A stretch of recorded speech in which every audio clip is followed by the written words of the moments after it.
মাত্র 12 দিন আগের কথা।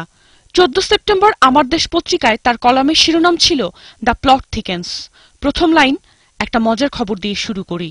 তার 3 দিন আগে 11 সেপ্টেম্বর আরেক দৈনিকে লিখেছিলেন হারিয়ে যাওয়া ট্রেন।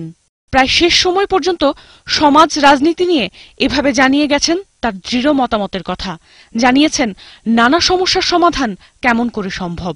আতাউস সামাদ জন্মগ্রহণ করেন 1937 সালে কিশোরগঞ্জের করিমগঞ্জ উপজেলার সতেরদরিয়া গ্রামে।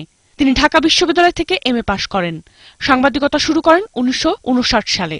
তৎকালীন পাকিস্তান অবজারভারের চিফ রিপোর্টার, পরবর্তীতে নয়াদিল্লিতে দায়িত্ব পালন করেন বাংলাদেশ সংবাদ সংস্থার বিশেষ সংবাদদাতা হিসেবে। 1969 ও 70 সালে পূর্ব পাকিস্তান সাংবাদিক ইউনিয়নের সাধারণ সম্পাদক ছিলেন তিনি। 1982 থেকে 1994 সাল পর্যন্ত বিবিসির সংবাদদাতা হিসেবে কাজ করেন। পাশাপাশি দীর্ঘদিন ধরে ঢাকা বিশ্ববিদ্যালয়ে গণযোগাযোগ ও সাংবাদিকতা বিভাগের খণ্ডকালীন শিক্ষক হিসেবে কাজ করেন আতাউস সামাদ। বেসরকারি টেলিভিশন চ্যানেল এনটিভিতে দায়িত্ব পালন করেছেন প্রধান নির্বাহী হিসেবে। গত রোববার গুরুতর অসুস্থ অবস্থায় তাকে হাসপাতালে ভর্তি করা হয়। তবে সাল ও সংখ্যার সাথে পদবীর এসব শব্দ ছাড়াও আতাউস সামাদ ছিলেন আরও বেশি কিছু।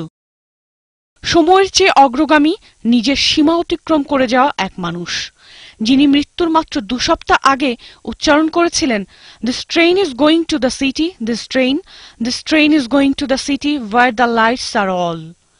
এই ট্রেন চলছে শহরে, এই ট্রেনটা চলছে নগরে যেখানে বাতিগুলো কি যে সুন্দর, বলেছিলেন এই অধমেরই অনুবাদ এই শব্দ। আতাউস সামাদ নিজেই যেন মিশে গেলেন তেমন কোন সুন্দর বাতির উজ্জ্বল আলোয়। সাদিয়া মাহজাবিন ইমাম, ATN বাংলা।